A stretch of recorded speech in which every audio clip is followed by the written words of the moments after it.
sa iyong panty bago kayo matulog sa gabi, or di kaya gawin niyo sa inyong mga brief bago kayo matulog sa gabi. Hello mga guys, kumusta kayo? Panibagong araw, panibagong video na naman tayo. And sa araw na ito ay isa na namang video ang aking tuturo sa inyo na simpleng gabay o simpleng pamamaraan na makakatulong sa atin. At bago ang lahat, gusto ko lang mag-disclaimer sa mga taong hindi naniniwala at hindi gusto ang mga kagaya nitong video. Please skip this video and maghanap kayo ng videos na gustong gusto nyo. Dahil ang video na ito ay para lamang ito sa mga taong naniniwala and gusto mag-try.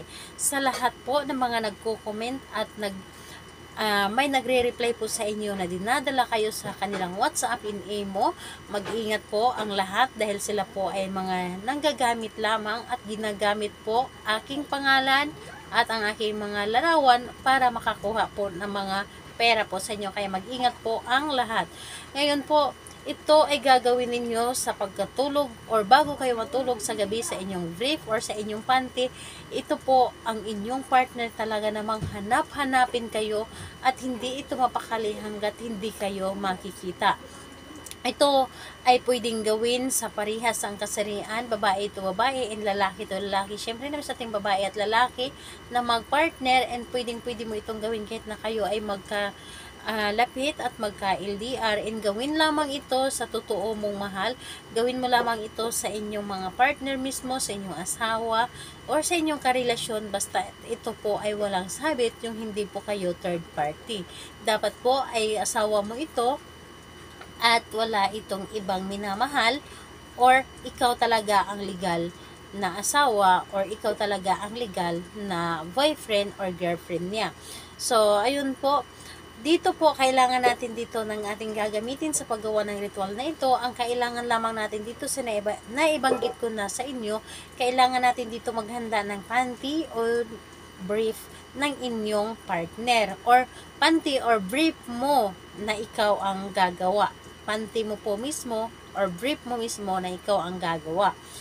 Pwede mas maganda yung panty mo na hindi pa nalabahan.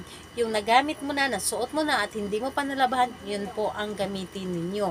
Yun po, and kailangan din natin dito ng isang dahon ng laurel and panulat. Yun po ang ating gamitin. So, ayun, kapag ready na yung mga bagay or mga materialis na ating gagamitin sa paggawa ng ritual, ang isunod po ninyong i-ready isang ating sarili po. Kailangan na alam po natin sa ating sarili na gustong gusto natin itong gawin, at alam po natin sa ating sarili na ito ay makakatulong sa atin at buo po ang ating loob sa paggawa at paniniwala po mismo. And kailangan na mag-isa ka lamang na gumawa at wala pong dapat na nakakaalam at hindi mo rin ito ipapakita sa kahit kanino. Ngayon, kapag ready ka na, ay pwede mo na itong simulan. Ang gagawin mo lamang dito, napakadali at napakasimple lamang. Sa dahon ng laurel, isulat mo dito sa dahon ng laurel ang pangalan at apelyido ng inyong target at ilagay sa baba ang hanap-hanapin mo ako lagi. So pangalan niya, apelyido, at sa baba hanap-hanapin mo ako lagi.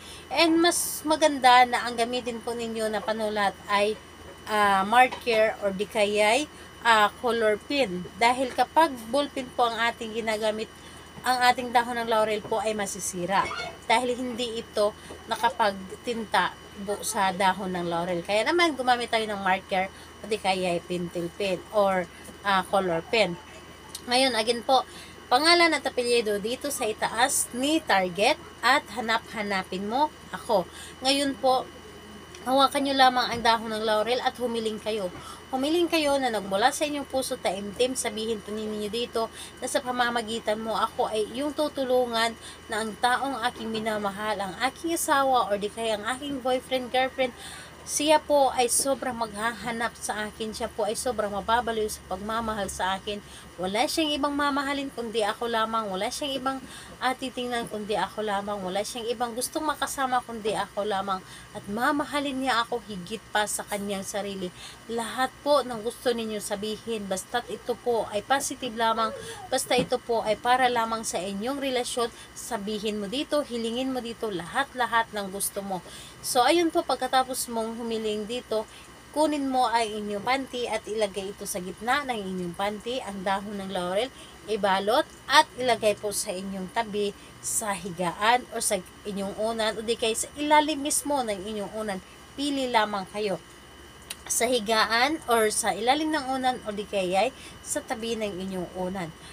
Kausapin ninyo ang inyong panty bago kayo matulog at talaga namang yung partner ninyo ay sobrang hanap-hanapin kayo, sobrang iparamdam niya sa inyo na ikaw lamang ay para sa kanya sapat na, ikaw lamang ay mamahalin niya ng labis-labis. Kaya naman gawin mo ito sa araw ng Tuesday and Friday. Pwede rin naman sa ibang araw kung malakas talaga ang inyong energy sa paggawa na para bang hinihila kayo na gawin ninyo ang isang ritual.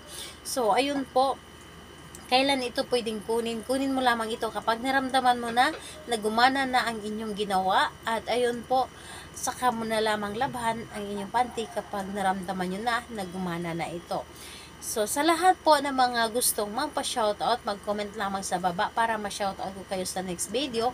And sa lahat po ng may mga katanungan, mag-comment lang din po sa baba para ma-replyan ko din po kayo. Salamat po sa inyo.